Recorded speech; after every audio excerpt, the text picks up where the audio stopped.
مصروف البيت محيرنا كلنا، مش بيكفي لحد اخر الشهر، مش عارفين نعمل ايه. مهما ننظم وندبر فيه برضو نلاقي نيجي كده على اخر اسبوع في الشهر والدنيا تقشفر معانا خالص وما نبقاش عارفين نعمل ايه. الصيف داخل علينا ومش عارفين نتفسح، مش عارفين نخرج، مش عارفين نوفر فلوس المصيف. طب كمان يا ده الدراسة كمان على وشك الابواب ومحتاجين مصاريف الولاد. طب هنعمل ايه كل ده؟ تعالي معايا في الفيديو بتاع النهاردة هقولك بخطوات بسيطة جدا حاجات غيرت حياتي، وفرت لي فلوس، خلتني اجيب اللي انا عايزاه. كل ده هتعرفيه في الفيديو. وقوليلي انتي من الناس اللي منظمة فعلا ومصروفها بيقضيها، ولا زي الاول لما كان المصروف ما بيقضيش ودايما اخر اسبوع اتخانق مع جوزي واطلب منه فلوس؟ اكتبيلي في التعليقات وقوليلي انتي بتعملي ايه. السلام عليكم ورحمة الله وبركاته. ازيكم حبيباتي؟ يا رب تكونوا دايما بخير. عاملين ايه؟ وحشتوني جدا جدا جدا من الفيديو اللي فات. معلش واسفة بعتذر لكم على طول غيابي، بس انا عايزاكم كده تدعولي دعوة حلوة جدا منكم، يا رب ما تحرمش منكم ابدا. انا كان ابني في الثانوية العامة طبعا، ويا رب ينجحه وينجح كل ولادنا جميعا. عايزاكم تملوا التعليقات دعوات بانه ينجح وربنا يحقق له اللي نفسه فيه، هو وكل زمايله وكل اصحابه اللي في الثانوية العامة. يا رب مش اصحابه يعني اخواته اللي زيه، ولادكم وولادنا جميعا. ويا رب يدي كل مشتاق يا رب، وما يحرم حد، والا لما تقر عينه كده بالذريه الصالحه يا رب، اللهم امين. قبل ما نبدا في الفيديو عاوزاكي تحطي لي لايك واشتراك لو انتي لسه جديده واول مره تشوفي قناتي، ان شاء الله تعجبك باذن الله. ولو انتي اخت من اخواتي، فين كلامك الحلو اللي بيشجعني ويحفزني ويخليني اكمل واستمر؟ اللهم صل وسلم وبارك عليك يا حبيبي يا رسول الله. زي ما قلتلك في المقدمة، بخطوات بسيطة جدا هقولك ازاي تنظمي مصروف بيتك، وازاي توفري، وازاي تقدري تتعاملي مع الظروف والايام اللي احنا فيها دي. تعالي كده نتكلم على خطوة خطوة، وازاي الخطوة دي غيرت من حياتي. بصي انا هقولك على كلام ما تحسيش ان هو كلام انشا بصراحة. واول خطوة واهم خطوة ممكن تقابلك هي خطوة ان انتي تكوني راضية. اول صفة واول حاجة هتغير حياتك خالص وتخليكي سعيدة في حياتك ان انتي تكوني راضية. دي اهم حاجة. وعايزة اقولك ان الرضا لازم تكوني راضية عن عيشتك وعن دخلك وعن حياتك وعن ولادك وعن جوزك. والرضا دي على فكرة هي مش حاجة كده بتكتسبيها، الرضا دي نعمة من ربنا، نعمة مش بيديها غير لعباده اللي هو بيصطفيهم حقيقي. يعني علشان تحسي بالرضا وتنعمي بيه لازم الاول تقربي من ربنا. تقربي من ربنا بقى بانك تصلي كل صلواتك، تسبحي كتير طول النهار، تستغفري دايما لا حول ولا قوة الا بالله. تعملي لنفسك جزء صغير، ما تكتريش على نفسك، لان فعلا لما البدايات دايما حلوة، دايما في الاول الواحد يقول يا ده انا هعمل واعمل ويبتدي ويخش في الموضوع بقلبه ويعمل كتير، بعد كده همته بتقل وبتضعف. اعملي لنفسك بس على الاقل وجه تحفظيه، او بلاش تحفظيه، تقريه من القرآن الكريم. واحسن حاجة وعايزة اقولك عليها ان انتي تشوفي دار او مكان لتحفيظ القرآن وتروحي تتعلمي منهم ازاي تحفظي القرآن وتجوديه وتقريه وتبقي ملتزمة. تبقي ملتزمة قدام، يعني احنا كبني ادمين مش بيبقى عندنا الاستمرار، ما بيخليناش نستمر غير لما نكون ملتزمين قدام حد. فلما بتبقي ملتزمة كده ومعاكي صحبة طيبة كلكم بتحبوا القرآن وكلكم متجمعين على حفظ وعلى تلاوة القرآن، هتلاقي نفسك بتقدري تحفظي. وما تخافيش، هما في البدايات مش بيدوا اجزاء كتيرة ولا صفحات كتيرة ان انت تحفظيها. انت احيانا بيدوكي سورة قل هو الله احد تقعدي فيها اسبوع تحفظيها. ففي البدايات بتكون برضو الامور سهلة وبيعودوكي واحدة واحدة على الحفظ. تاني خطوة ممكن تعمليها ان انت اول ما تاخدي مصروفك، سواء كان المصروف ده بالشهر او بالاسبوع او باليوم، قبل ما تبتدي تشتري طلباتك اعرفي الاول انت فعلا محتاجة ايه. اعرفي انت ايه اللي لازم تشتريه وايه اللي مش لازم. طيب وده بتعمليه ازاي؟ بتعمليه بشوية خطوات بسيطة جدا. اول حاجة عايزاكي تطلعي كل المصاريف الثابتة والاساسية اللي لازم تدفع. زي ايه؟ زي فاتوره الميه، فاتوره لو عندك عداد، فاتوره الغاز، فاتوره الكهرباء، النت اللي انت بتدفعيه، لو لا قدر الله في حد مريض في البيت وبياخد ادويه برضو طلعي فلوسها. الفواتير ممكن تعرفيها كلها يوم واحد في الشهر. اول ما بتبدا يوم واحد بتاخدي فيه ارقام موجوده على الفواتير. لو عايزيني اشرح لكم الفواتير بتعرفيها ازاي اكتبولي في التعليقات وانا اطلعها لك واقول لك. لو تقدري توفري في فواتيرك ابقي وفري. طبعا بتطلعي وبتعرفي مبالغها وبتشيليها على جنب، لان دي طبعا مصاريف مش هتقدري تستغني عنها. حتى العلاج هاتيه كله مره واحده.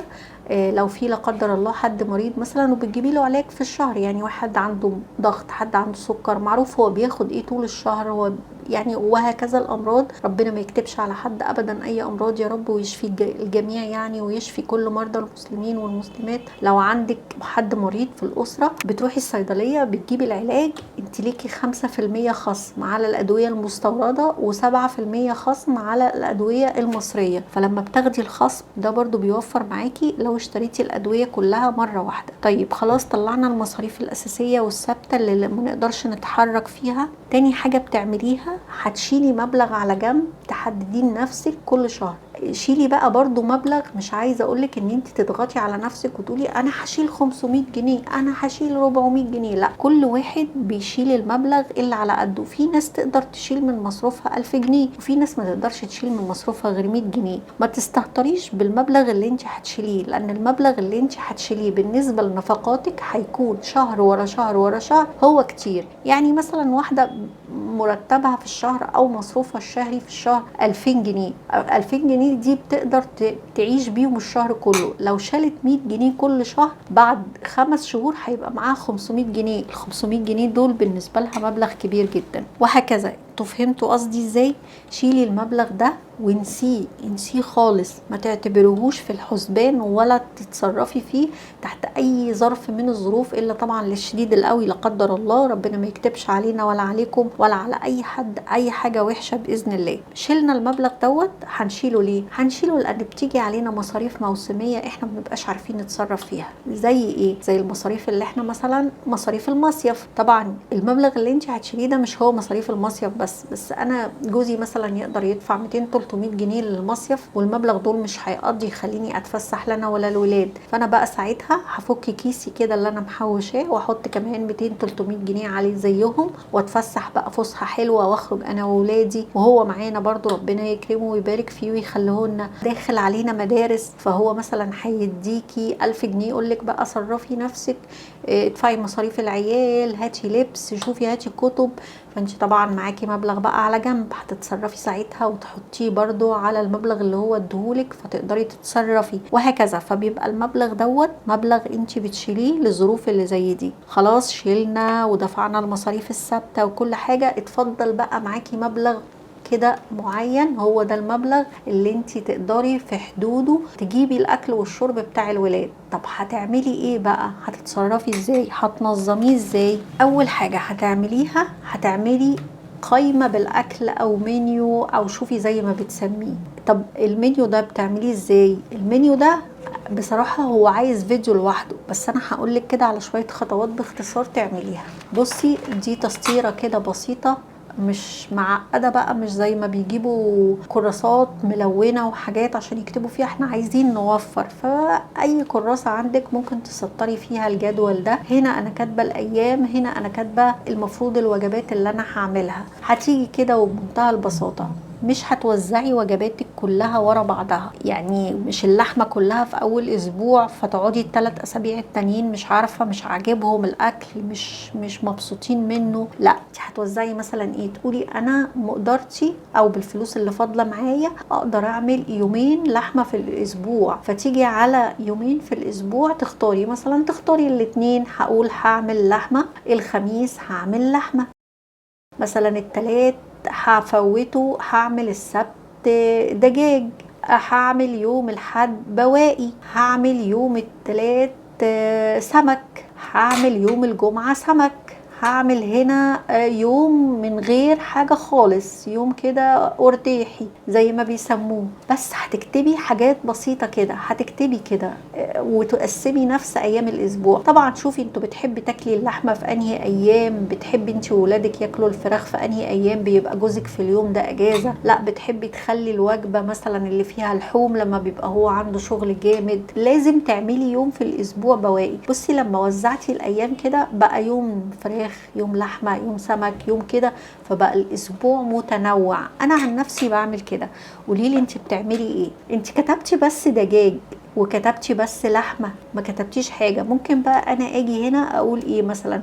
هعمل لحمه مفرومه، هعمل كفته زائد مكرونه، هعمل هنا دجاج مشوي وراك، وهعمل زائد رز بسمتي مثلا. الاول انا بقسمها بس مجرد اكتب لحمه، فراخ، سمك. هنا هكتب سمك بوري او سمك بولتي زي بقى ما انت بتحبي. بس هتكتبي كده، مجرد ان انت هتكتبي كده وبعدين تبتدي توزعي الوجبات. هنا مثلا كتبت انا الحد كان بواقي، بس هنا انا هكتبه لحمه، وهنا هكتب التلات دجاج، فهعمل دجاج مسلوق زائد مثلا ملوخية وهكذا. فيبقى الشهر عندك كله متنوع، مفيش يوم عملتيه زي يوم، ما كررت لهمش نفس الاكل. هو فراخ برضو، هو لحمة برضو، هو سمك برضو، بس متنوع. طب انا كتبت كده المنيو، واجي بقى اقول ايه؟ انا كتبت كام يوم فراخ، والكام يوم فراخ دول محتاجة اشتري مثلا 3 فرخات، علشان دول اللي هقسمهم خلال الشهر كله واعمل بيهم الفراخ اللي انا عايزاها، هيكفوني. طب دول يكفوني كام؟ ده الفرخة ب150 جنيه. انا بضرب ارقام امثلة، مش بضرب بالظبط. او 120 جنيه. يبقى انا كده هجيب 3 في 120 ب360. واللحمة مثلا هجيب 2 كيلو ب600 جنيه. السمك هجيب 3 كيلو مثلا ب100 او ب200 جنيه. طب يا ترى الحسبة كده قضت معايا؟ وينفع ان انا من مصروف البيت اطلع المبلغ ده كله للحوم او للفراخ او كده؟ لقيته ما ينفعش. اروح راجعة تاني للقايمة اللي انا عاملاها واقول لا، يبقى النهاردة مش هعمل فراخ، هشيل الفراخ واحط مكانها حاجة تانية. يبقى انا وفرت كده. مكان ما دام ما جبت فرختين 3، لا هوفر واجيب فرختين، يبقى هوفر 120 جنيه في الفرخة. لا هجيب كيلو ونص لحمة بس، واغير في تقسيمة الشهر بتاعتي والاسبوع او وهكذا. الكلام ده ينفع اللي بتاخد مصروفها باليوم او مصروفها بالشهر او مصروفها بالاسبوع، لان انت خدتي مصروفك في اليوم هو مصروف ثابت، بس مش كل يوم لازم تجيبي لحمة وفراخ. وكمان لازم تكوني متفاهمة مع زوجك وتقولي له انت يعني هو لازم ما دام بيديكي المصروف ومش عايز خناق يبقى يوافق على اي اكل انت تعمليه، مش يجي مثلا يديكي المصروف وبعد كده يرجع يعترض. طب انت هتجيبي منين او هتعملي ايه او هتتصرفي ازاي؟ فلازم يبقى في تفاهم، وكمان ان البيت كله يبقى مقدر اللي انت بتعمليه ومقدرك ومقدر المجهود اللي انت، لان انت مش بس مجرد ان انت بتغسلي وتمسحي وتطبخي، لا انت بجد وزيرة مالية البيت. انت اللي بتفكري وتدبري وتخلي الدنيا تقضي، وتخلي في النهاية ان هم يخرجوا ويتفسحوا ويلبسوا ويعملوا كل اللي هم عايزينه. ومش بتطلبي ساعتها بقى فلوس زيادة، ولا بتتخانقي كل اسبوع على المصروف، ولا هم بيعترضوا كل يوم على الاكل، لانهم بقى خلاص هم خلي بالك لو اكلتيهم اسبوع لحمة او الاسبوع اللي بعده ما بقاش معاكي فلوس، بقيتي تاكليهم اكلات كشري وبزارة مسقعة مش عارفة ايه الحاجات دي، هم مش هيعجبهم الكلام ده. طب انت عايزة افكار للاكل، افكار للاكل، ان اليوتيوب مليان افكار للاكل. ولو محتارة في افكار للاكل اكتبيلي في التعليقات وانا هقول لك على افكار اكلات كتير موفره انا شخصيا بعملها لاولادي وكانت بتقضي وبيبقوا مبسوطين جدا والحياه بتمشي. انتي بس لو عملتي شويه مكرونه بالبشاميل، لو حطيتي على وشهم شويه جبنه موتزاريلا وما حطيتيش لحمه ولا حطيتي اي فراخ، العيال هياكلوا ويبقوا مبسوطين. بقوا اليومين دول بيحبوا الموتزاريلا والوشوش وش الطبق المحمر ده والحاجات دي كلها. ما بقتش الولاد بيفكروا في اللحمه والفراخ والحاجات دي كلها.